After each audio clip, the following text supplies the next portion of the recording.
तो ऐसे आपके हिसाब से कौन सी ऐसी 3-4 या 5 ऐसी चीज़ें जो हर बच्चे को सीखनी चाहिए अपार्ट फ्रॉम मैथ्स, क्योंकि मैथ्स तो एक चीज़ हाँ हो नहीं, गई। मैं तो मैथ्स नहीं सिखाता हूँ, मैं तो जिंदगी जीना भी सिखाता हूँ। हम आज ये सोचते हैं ना कि 1000 करोड़ आने से खुशी हो जाएगी या एक सरकारी नौकरी लगने से खुशी हो जाएगी, तो नहीं। खुशी is the mental state of दिमाग।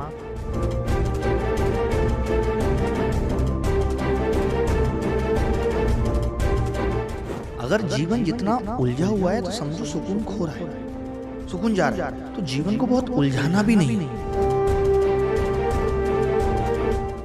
ऐसे एक बात बताओ कि आपने एक बात बहुत सही बोली कि भारत में अगर आगे बढ़ना है तो पढ़ाना पड़ेगा, क्योंकि और चीज़ किसी के तो पैसे देंगे नहीं, राइट।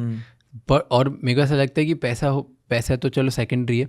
आई थिंक भारत भी आगे तभी बढ़ेगा जब पूरा भारत पढ़ेगा, बिल्कुल right. That's the whole idea. और आई थिंक हम जिस तरीके से हमारी पूरी कंट्री जिस हिसाब से ब्रॉटअप है, जैसे हम लोग आते हैं, हम लोग एक टाइम के बाद पढ़ना छोड़ देते हैं, राइट। और जबकि उस टाइम के बाद तो पढ़ना शुरू करना चाहिए। हर टाइम लाइफ में तुमको आगे बढ़ते रहना चाहिए। या तो सिखा के पढ़ो, खुद सीख जाओ सिखाते सिखाते, या तो सिर्फ सीखते रह जाओ। कुछ तो तुमको तरीका ढूंढना पड़ेगा। तो ऐसे आपके हिसाब से कौन सी ऐसी 3-4 या 5 ऐसी चीज़ें जो हर बच्चे को सीखनी चाहिए अपार्ट फ्रॉम मैथ्स, क्योंकि मैथ्स तो एक चीज़ हो हाँ गई। नहीं, मैं तो मैथ्स नहीं सिखाता हूँ, मैं तो जिंदगी जीना भी सिखाता हूँ। मुझे एक जो सबसे अच्छी जरूरी चीज़ लगती है वो है इमोशनल इंटेलिजेंस। अब मैं कई बार ऐसा मेरा दिमाग होता है, जैसे जितने भी लोग अपने जीवन में ख़राब डिसीजन ले लेते हैं, कोई दुनिया से चला गया, किसी ने सुसाइड कर लिया, तो वो क्यों कर लेता है, मैं ये सोचता हूँ। हम लोग सोचते हैं यार बड़ा डरपोक था ऐसे चला गया, ऐसा नहीं है। उसकी मेंटल स्टेट उस वक्त ठीक नहीं थी, उसको लगा कि मुझे मर जाना चाहिए और वो मर गया। तो सबसे पहले ज़रूरी चीज़ ये है हमें सीखने की इमोशनल इंटेलिजेंस की, भावना में आकर भी अपनी बुद्धि पे कितना नियंत्रण रखना है। अगर मेरे दिमाग में थॉट्स आएगा तो मैं तुरंत ये समझ जाता हूँ कि ये मैं इस वक्त भावुक हो रहा हूँ, इमोशनल हो रहा हूँ, इसलिए मैं ऐसा सोच रहा हूँ। आफ्टर सम टाइम ये थॉट्स नहीं आएगा दिमाग में। तो ये क्योंकि सारा खेल थॉट आने का ही है। हम आज ये सोचते हैं ना कि 1000 करोड़ आने से खुशी हो जाएगी या एक सरकारी नौकरी लगने से खुशी हो जाएगी, तो नहीं। खुशी इज द मेंटल स्टेट है, दिमाग में क्या थॉट है उस वक्त उससे निर्धारित होती है। अगर ऐसा होता तो कोई रिक्शा चलाने वाला कभी नहीं मुस्कुराता जीवन में, लेकिन वो मुस्कुरा रहा है क्योंकि उसको लगता है कि आज उसने 400 रुपये कमाए हैं, तो वो आज में जी रहा है। और जो भी आज में जी रहा है वो खुश है। आप 1000 करोड़, मैंने पिछले 6 महीने में ये और महसूस किया कि पैसा से सुकून बहुत ऊपर है।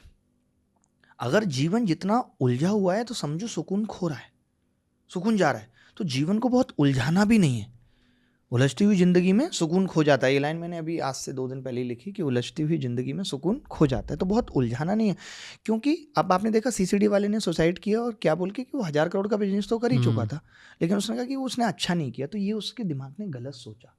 जब सारा खेल दिमाग के गलत सोचने का ही है, तो क्यों ना हम दिमाग को ही सही सोचना सिखा दें, तब 1000 करोड़ की भी जरूरत नहीं। तो फोकस हमारा रहना चाहिए कि हमारा दिमाग ठीक है। और इसके लिए मैंने जो देखा वो meditation, yoga, apart from study बच्चों को बहुत सीखना चाहिए। क्योंकि आज भागदौड़ भरी ज़िंदगी में हम लोग सांस लेना भी भूल गए, बस ऐसे कर दिया। मैं अपनी क्लास में भी आजकल बच्चों को ये सिखा रहा हूँ, हर 1 घंटे के बाद कि 5 गहरी गहरी सांसें लो। हम कम से कम ऑक्सीजन तो दिमाग तक ठीक तरीके से पहुँचाएं ताकि ये एक्टिव हो। ऑक्सीजन ना पहुँचने की वजह से ही, सही खाना ना खाने की वजह से ही हमारे दिमाग में बी कॉम्प्लेक्सेस की कमी होती है। हम भूलने लगते हैं चीज़ों को, ऑक्सीजन सही नहीं पहुँच रही, माइंड एक्टिवेट नहीं हो रहा। आप कमा लो कितना भी। आपने देखा एक बंदा एक्टर बनने के बाद भी सुसाइड कर ले रहा है। इसका मतलब क्या है कि हम जहाँ पहुँचना चाहते हैं वहाँ पहुँचने पे लोग, एक आईएएस ने आपने देखा, पांडे जी थे, एक सुसाइड किया। तो वो क्यों? इसका मतलब सारा गेम दिमाग का ही है। तो पहले दिमाग को ठीक रखना जरूरी है। सुकून तो हर पल है। आप जिस चाल जिस ढाल में रहोगे उसमें ही सुकून आएगा, लेकिन उससे पहले दिमाग ठीक होना जरूरी है।